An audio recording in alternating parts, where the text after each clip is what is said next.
Love marriage केल्याच्या नंतर संसार करणं खूप अवघड असतं. नवरा किती जरी चांगला असला, सासर किती जरी चांगलं असतं ना, तरी सुद्धा माहेरची उणीव भासतेच. खास करून उन्हाळ्याच्या सुट्ट्यामध्ये आणि दिवाळीला.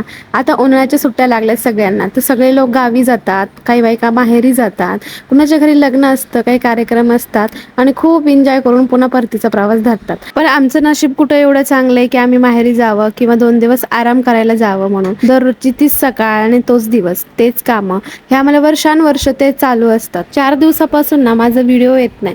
त्याचं कारणच ते आहे की थोडासा आराम करत होते मी माझ्याच घरामध्ये. कारण चला आपल्याला माहेरी जायला तर काही चान्स नाही ना, तर आपण आपल्याच घराला माहेर बनवायचं आणि आपल्याला हवं ते मग उठायचं, आपल्याला हवं ते करायचं आणि त्यातच आपला आनंद मानायचा. या 4 दिवसाच्या सुट्ट्यांमध्ये ना खूप महत्त्वाचे कामं पण करून घेतले. त्यातलंच एक महत्त्वाचं काम म्हणजे लाडूचं ॲडमिशन. ते सुद्धा झालं. दिवसभर फिरून सुद्धा आमचं पोट भरलं नाही. त्याच्यामुळे पाणीपुरी खाण्यासाठी आम्ही अजून थोडा टाइमपास केला बाहेरच. कारण गरमी खूप जास्त वाढली ना, घरी जायची अजिबात इच्छा होत नाही. चला आजच्यासाठी एवढंच होतं. भेटू उद्या. बाय.